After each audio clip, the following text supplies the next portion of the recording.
Иш сапары менен Баткен областына барган мамлекет башчы Сооронбай Жээнбеков алгач Ош Баткен-Исфана автожолун реконструкциялоонун жүрүшү менен таанышты. Транспорт жана жолдор министри Жанат Бейшенов жол белгиленген мөөнөтүндө салынып бүткөрүү үчүн конкреттүү чаралар көрүлүп жатканын маалымдады. Учурда суу өткөрүү түтүктөрүнүн курулушу жана оңдоп түзөө жумуштары жыйынтыкталып, жаңы көпүрөнүн курулушу аяктап, трассанын 5 чакырымына асфальт, бетон төшөлгөн. Курулуш иштерине 12 жол куруу техникасы жана 62 жумушчу иштеп жаткан белгилүү болду.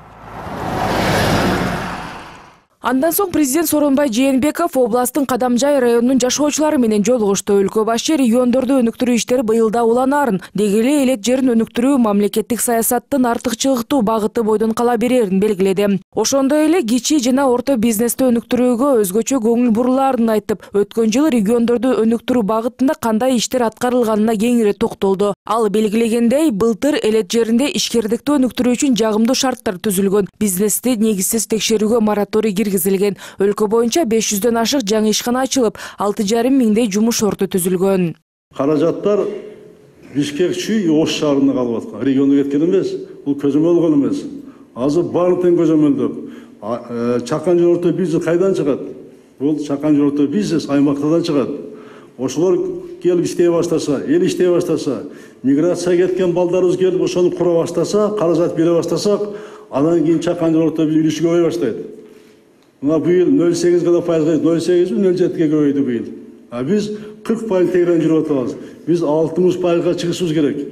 Ошону чыккандан кийин экономика туруктуу болот, жумуш орундары туруктуу болот, салык туруктуу болот. Ошонун негизинде биз пенсияны дагы туруктуу, айлыктарды дагы соц кызматка туруктуу бере баштайбыз. Андан сырткары экспортту колдош үчүн да өкмөт быйыл бюджетке депутаттар колдоп берди, 2 миллиард сом кирди азыр. Бунун баардыгы экспортко чыгып аткан мекемелерге узак мөөнөт менен, төмөн процент менен кредиттерди берүүгө багытталат. Аймактарга кетет булардын акчалары дагы.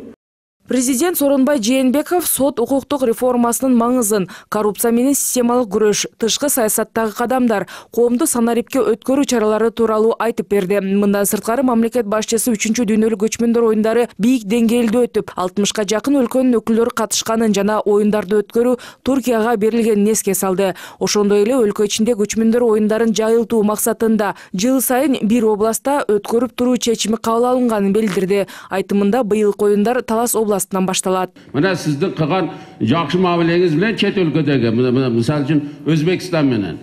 Ал сизден кийин мына кайрылдыга деп губернатор, акимдер бир жума болду ачып берди, ачылат экен. Жолугушуу суроо жооп форматында өттү. Кадамжайлыктар негизинен жолдорду социалдык инфраструктуралык объектилерди куруу жана оңдоп түзөө, жеңилдетилген несиелерди берүү, кайра иштетүүчү ишканаларды куруу, таза ичүүчү суу менен камсыздоо жана башка экологиялык көйгөйлөргө токтолуп жатышты. Өздүк курам чек ара заставасынын ачылышы арналган аземге тизилди. Полковник Шаршеев. Саламатсыздарбы?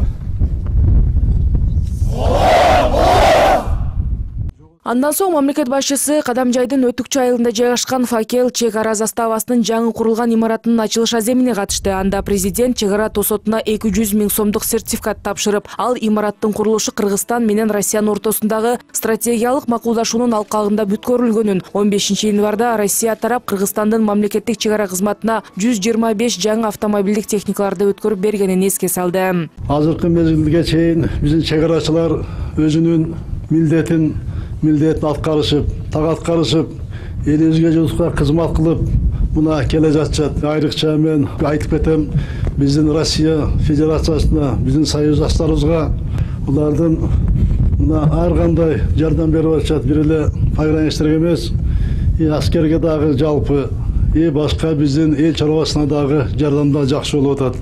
Будан нары дагы биз кызмат кылат деп ишенебиз. Сиз бир эле Кыргызстан эмес, сиздер азыр Евразия экономикалык союзга кирген мамлекеттердин чек арасын мына кайтарып атасыңар. Буюрса, ушул ишти сактайсыңар, элдин ишин сактайсыңар. Ар дайым биздин чек ара жакшы коргоодо болот деп ишенебиз.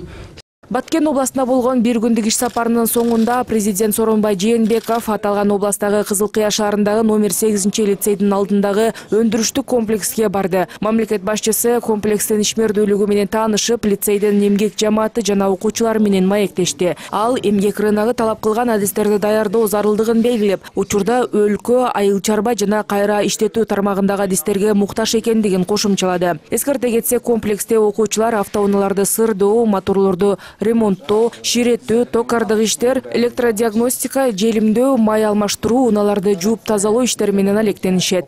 Рахат Жаныбекова, Диас Сакимбаев, НТС.